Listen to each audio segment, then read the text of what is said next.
नमस्कार, मैं ज्ञान प्रकाश। आज मैं आप सभी को बताऊंगा मादा लिंगी हार्मोन। आज हम सब जानेंगे मादा सेक्स हार्मोन, मादा लिंगी हार्मोन। तो मादा लिंगी हार्मोन क्या है? एस्ट्रोजन। एस्ट्रोजन को मादा लिंगी हार्मोन कहते हैं, उसको फीमेल सेक्स हार्मोन कहते हैं।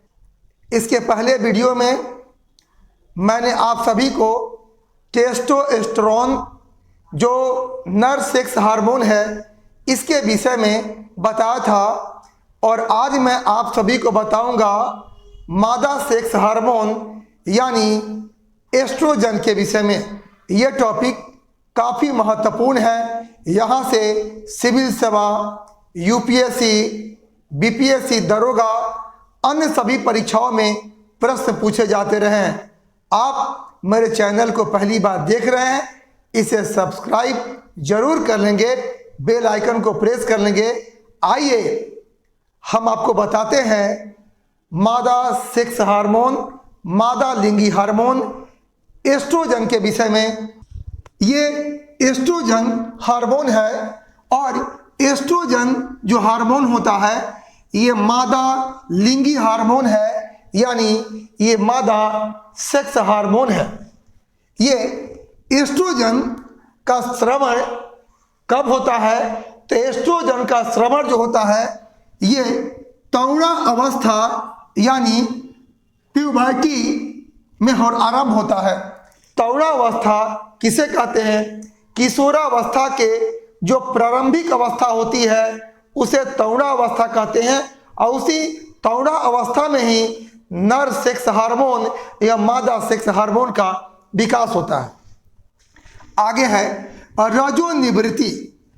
और रजोनिवृत्ति को हम मासिक धर्म भी कहते हैं, और रजोनिवृत्ति के बाद ये एस्ट्रोजन हार्मोन का उत्पादन जो होता है ये बंद हो जाता है।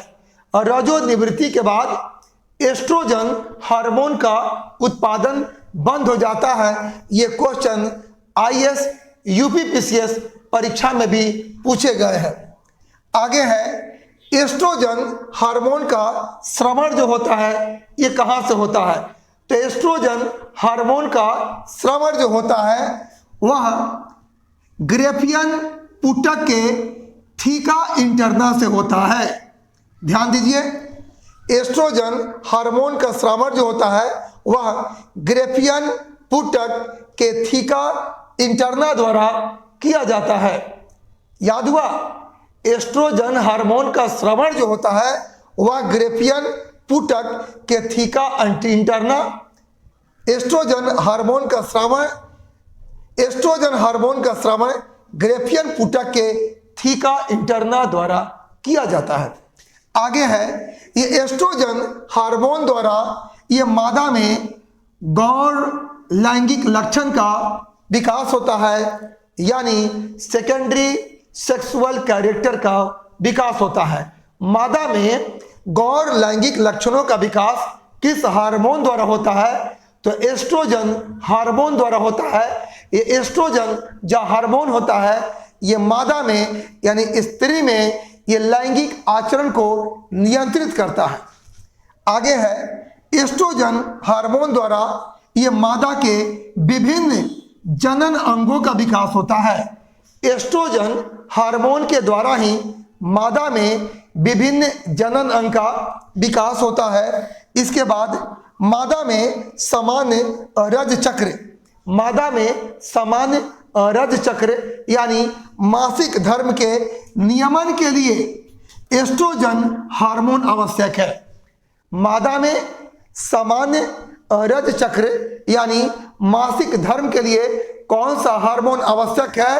तो आपका जवाब होगा एस्ट्रोजन हार्मोन आवश्यक है। यानी मादा में रज चक्र या मासिक धर्म के लिए एस्ट्रोजन हार्मोन क्या है जी? आवश्यक है। एस्ट्रोजन हार्मोन द्वारा स्तन ग्रंथियों में डक्ट्यूलर की वृद्धि की जाती है। स्तन ग्रंथियों में डक्ट्यूलर की वृद्धि कैसे होती है? तो एस्ट्रोजन हार्मोन के द्वारा होता है। एस्ट्रोजन हार्मोन द्वारा ये स्तन ग्रंथियों में डक्ट्यूलर की वृद्धि होती है। तो आज मैंने आप सभी को बताया मादा सेक्स हार्मोन यानी एस्ट्रोजन के विषय में। ये टॉपिक बहुत ही महत्वपूर्ण है, यहाँ से हमेशा प्रश्न पूछे जाते रहे हैं। ये वीडियो आपको कैसा लगा कमेंट बॉक्स में जरूर कमेंट करेंगे, लाइक करेंगे, शेयर करेंगे। पुनः मिलूंगा एक महत्वपूर्ण टॉपिक के साथ। आप सभी को मेरा बहुत बहुत धन्यवाद।